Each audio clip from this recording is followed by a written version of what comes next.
अस्सलाम वालेकुम।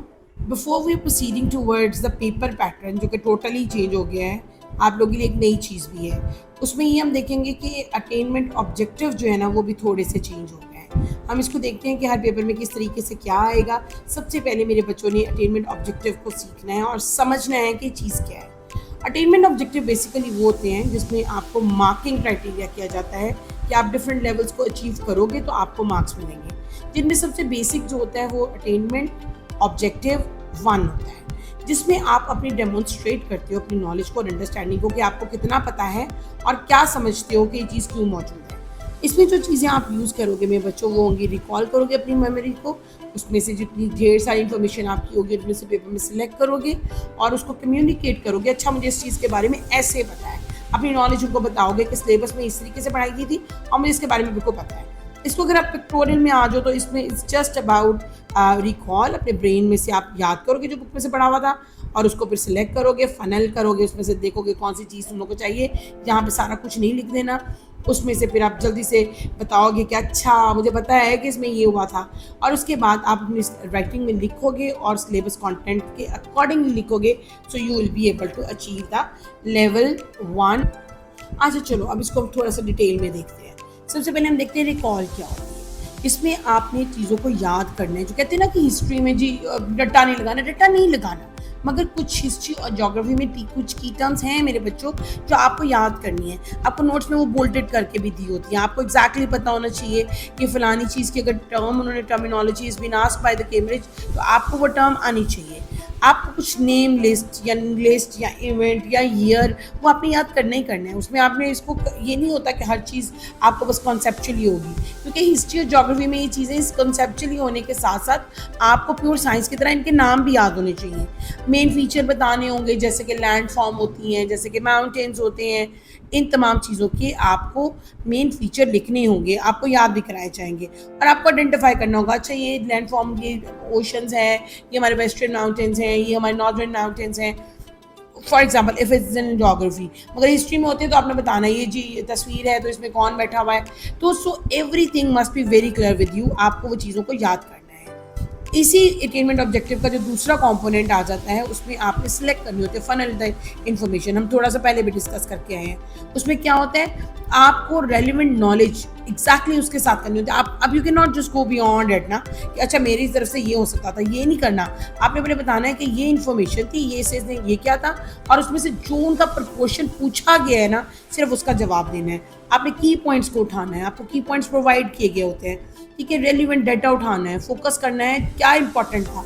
अगर फॉर एग्जांपल हम ले लेते हैं, अगर ससीयत के टॉपिक है तो ससीयत के 5 काम है ना, तो उनमें से एक काम को आप पूछा हुआ है तो आपको 5 को नहीं बताना, आपको इन्फॉर्मेशन को रिकॉल करना है, सिलेक्ट करना है कि अच्छा इन्होंने रिलेशन टू ब्रिटिश पूछा हुआ है, how he improve the relationship with the British, तो आपने वही टॉपिक उठाना है। ये नहीं कि सारा उठा के लिख देना है, टाइम कंस्ट्रेन होता है। बेशक अब आप लोग को बड़ा मसला नहीं होगा क्योंकि पेपर जो है वो डिवाइड हुआ हुआ है छोटे छोटे पार्ट्स में, वो हम डिटेल में आके डिस्कस करते हैं। लेकिन फिर भी सिलेक्ट करना जो है ना इन्फॉर्मेशन के लिए बहुत ज़रूरी है। अटेनमेंट ऑब्जेक्टिव नंबर 1 का सेकंड पार्ट है। थर्ड पार्ट ये कि उसको फिर यूज़ करना है। आपको पता चल गया अच्छा ये वाला क्वेश्चन पूछा हुआ इन्होंने रिलेशन का, तो इसको यूज़ कैसे करना है, आपने उसको अप्लाई करना है समझ के कि अच्छा ये क्वेश्चन पूछा हुआ है, इसका सवाल का जवाब ये है।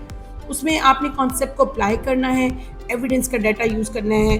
अच्छा उन्होंने इस तारीख को इस तरह किया था, क्यों किया था, ठीक है, और कनेक्शन बनाना है, इस वजह से किया था तो ये हो गया। उसके बाद लास्ट होता है कम्युनिकेट करें। अच्छा इसमें आपने नॉलेज को क्लियरली एक्यूरेटली टर्मिनोलॉजीज के साथ यूज़ करना होता है। ये नहीं होता मुस्लिम लीग वॉज इस मतलब made, Muslim league was not made, it was establish. वो कोई दीवार नहीं थी। सो आपकी terminology must be very very clear with you. ठीक है, राइट द क्लियर सेंटेंसेस। आप प्लीज़ बहुत ज़्यादा अच्छी इंग्लिश में नहीं जाएं, सिंपल और क्लियर सेंटेंस होना चाहिए। आप मतलब लाइक स्कूबडिशियस फलाना फलाना वाला टाइप वाला वो लैंग्वेज नहीं यूज़ करनी है। Use a very clear and precise language जो कि अगले को समझ आ सके, नहीं तो वो इसी मतलब झगड़े में ना पड़े। इंग्लिश रिसर्च करने के लिए उनके पास इंग्लिश का पेपर है, सही है। तो आपके जुमले बिल्कुल सीधे होने चाहिए जिनमें सही एग्जैक्ट टर्मिनोलॉजीज यूज़ की हो, ईजी इंग्लिश में, मतलब आप क्लियर अपना मैसेज जो है वो कन्वे कर सकें, ठीक है। यूज़ करेक्ट टर्मिनोलॉजी, आपकी टर्मिनोलॉजीज को यूज़ करना है। मैंने आप लोगों को पहले भी बताया कि ज्योग्राफी में तो खैर बहुत सारी टर्मिनोलॉजीज होती हैं लेकिन हिस्ट्री में भी होती हैं, उनको यूज़ करना है। वो side by side we will learn it ना। ठीक है, और लॉजिकली जो है आपने ऑर्गेनाइज करने हैं अपने आइडियाज़ को। ये नहीं है कि किसी की टांग पकड़ लो, किसी का बाजू पकड़ लो, किसी के सर से बाल खींच लिए और ये बना दिया। अच्छा मैंने लिखा तो है हर चीज़ को, फिर आप मुझे नंबर क्यों नहीं दे रहे? एग्जामिनर नहीं देगा ना, उसको एक ऑर्गेनाइज्ड वे में आपका आंसर चाहिए। सो कम्युनिकेट करना जो है ना, यहाँ पे हम लोग सारे ज़्यादा आजकल जेन ज़ी जो है ना मार खा रही है यहाँ पे। उनको सारा आइडिया आता होता है, वो बता भी सकते हैं थोड़ा सा प्रॉम्प्ट करने के बाद, और वो आपको बता भी सकते हैं क्यों। But when it comes to the communicate, तो बेटी आपका पेपर यहीं से मार्क होता है ना। आप अच्छा लिखोगे तो फिर ही एग्जामिनर को आपके पास जाएगा। चले जी, ये तो हो गया हमारा basic level AO, attainment objective number 1। Let's move to the next one, attainment objective number 2। कुछ सवाल होंगे जिसमें वो सिर्फ AO2 ही आपसे मांगेंगे, जिसमें आपने नॉलेज को अप्लाई करना है, एनालाइज करना है, इवेलुएट करना है और अपनी जजमेंट देनी है। जिसमें आपको क्या करेंगे, आपको नॉलेज, हिस्ट्री, कल्चर पाकिस्तान को शो करनी है। अच्छा कायद ने पाकिस्तान क्यों बनाया, नेहरू हमारे से नाराज़ क्यों था, कायद अज़म ने डिमांड क्यों की, एनालाइज करना है। अच्छा वो ज़्यादा पावरफुल है, हमें क्यों चाहिए था, हमें चाहिए था कि नहीं चाहिए था। की फीचर्स आपको कैरेक्टरिस्टिक्स को पाकिस्तान की हिस्ट्री एंड कल्चर में करनी है। की concept, significance, cause and consequence. अच्छा अगर हम लोगों ने जो है जहाद मूवमेंट हिजरत मूवमेंट में मुसलमान उठ के अफ़गानिस्तान गए ड्यूरिंग द खिलाफत मूवमेंट, तो क्यों गए भाई? तो फिर क्या हुआ उनके साथ, कॉन्सिक्वेंसेस क्या हुआ, वापस क्यों आए, क्यों मरे?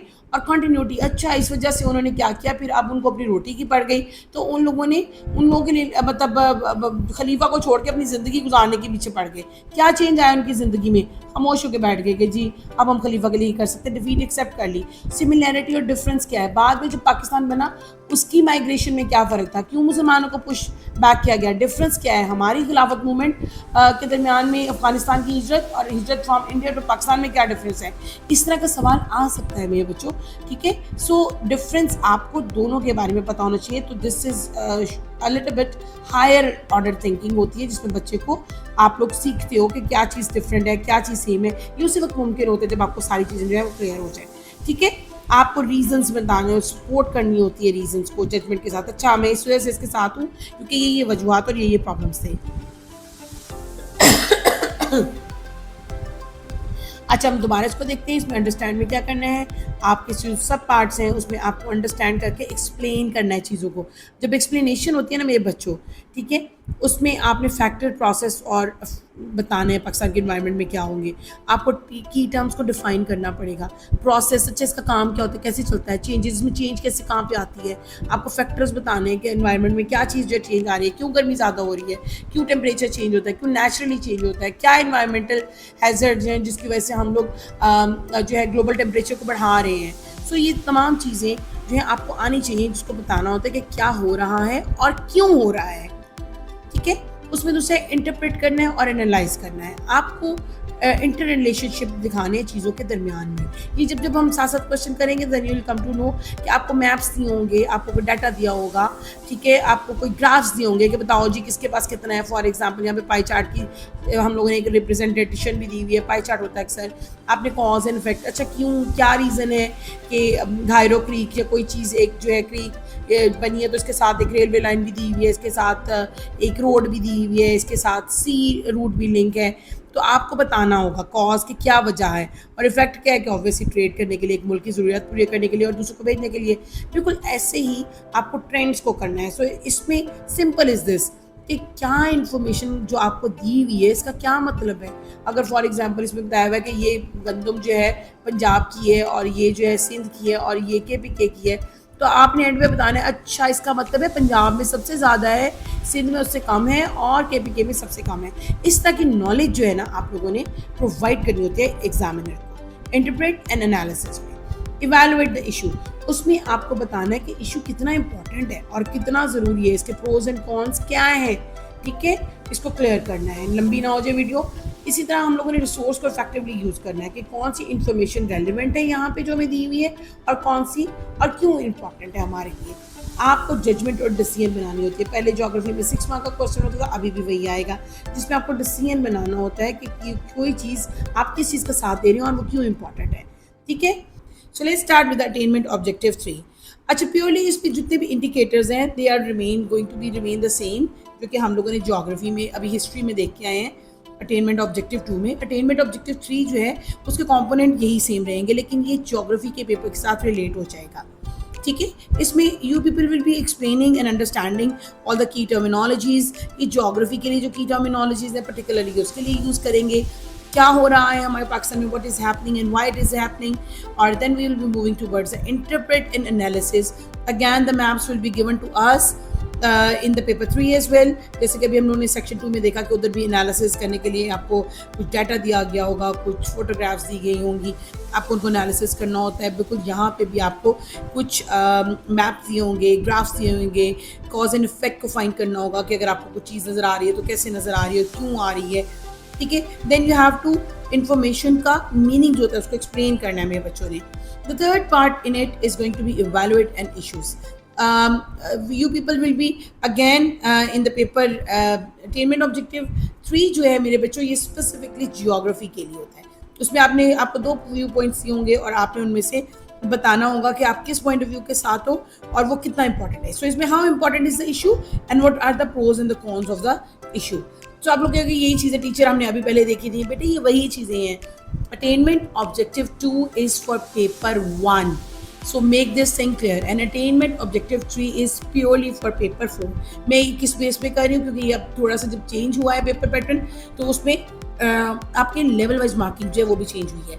तो इसमें आपको रिसोर्सेज जो दिए होंगे, आपने उसको केस स्टडीज होंगी, आपको कोई चीज़ दी होगी कि जिसके साथ इस तरह हो गया, फोटोज दिया होगा, कोई टेक्स्ट दिया होगा, आपको इन्फॉर्मेशन दी होगी और उसमें आपने देखना है कि आपको कौन सी इन्फॉर्मेशन चाहिए according to the question and why is that important.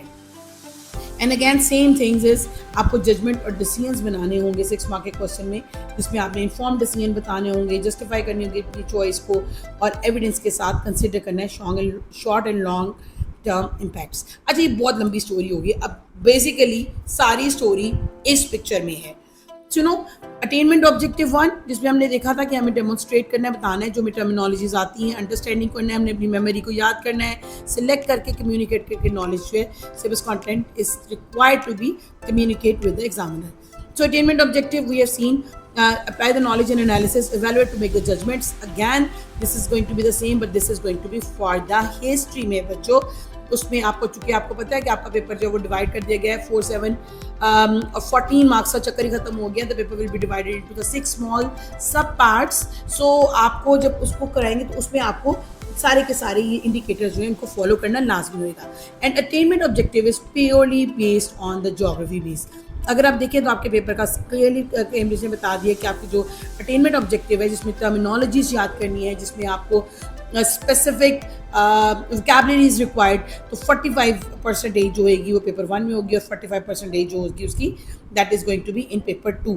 ठीक है, देखो अटेनमेंट ऑब्जेक्टिव पेपर 1 हिस्ट्री में भी 55 मार्क्स का होगा और attainment objective 3 that is going to be 55 marks for the paper 2 in the geography paper as well. Total percentage जो है वो 100% ही होगी। सो ये याद रखें, लर्न करना चीज़ों को, टर्मिनोलॉजीज को कंपल्सरी है for the paper 1 and paper 2 as well. And analysis जो है सेम ग्राफ्स दिए जाएंगे, सेम फोटोग्राफ्स दी जाएंगी और जब हम पढ़ेंगे तो साथ साथ एग्जाम से क्वेश्चन भी जो है उनको देखेंगे, तो उसको आप लोगों ने सॉल्व करना है मेरे बच्चों ने। और पेपर 2 में तो already it's not going to be major changes, हम लोग ऑलरेडी इसको करते आए हैं। ठीक है, that is going to remain same. The major changes in this part जो कि हम आज कल आपको उसकी भी वीडियो में अपलोड कर दूंगी, then you people will be watching.